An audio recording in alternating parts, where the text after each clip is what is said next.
Welcome to our channel. Today we how to authorize SSH access from Windows using PuTTY and keys, beginner guide step by step clearly. To authorize SSH access from Windows using PuTTY and keys, start by downloading PuTTY from the official website. After installation, open PuTTY. In the hostname field, enter the IP address or hostname of the server you want to connect to. Ensure that the port is set to 22, which is the default for SSH. Next, on the left pane, navigate to Connection and expand it by clicking on the plus sign. Then, click on SSH. Under the SSH section, look for Auth and click on it. Now, click the Browse button next to Private Key File for authentication. Locate and select your private key file, typically with a .ppk extension. Return to the Sessions section at the top of the left pane. Optionally, you can save this session configuration for future use by entering a name in the Saved Sessions field and clicking Save. Now click the Open button to initiate the connection. A security alert may appear, notifying you about the server's host key. Review the information and click Yes to proceed if you trust the server. You will be prompted to enter your username for the SSH session.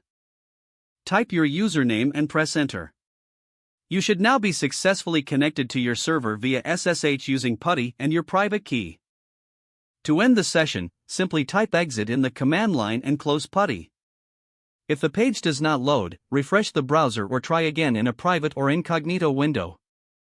Make sure you are using the correct email address, then retype it carefully to avoid small typos. If your password is not accepted, use the reset option and create a new strong password you can remember. Check your spam folder for verification or security emails, then complete any requested confirmation steps. Enable two-factor authentication if available to improve account security and reduce unauthorized access risk. After signing in, review your profile details so your contact information and settings are accurate and current. If you see an error message, note it down and try again after restarting your device and internet connection. Log out when you finish, especially on shared devices, to keep your account and payment information secure. If the page does not load, refresh the browser or try again in a private or incognito window.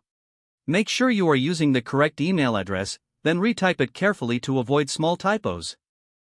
If your password is not accepted, use the reset option and create a new strong password you can remember. Check your spam folder for verification or security emails, then complete any requested confirmation steps. Enable two-factor authentication if available to improve account security and reduce unauthorized access. After signing in, review your profile details so your contact information and settings are accurate and current. Don't forget to like this video and subscribe to our channel for more step-by-step tech guides.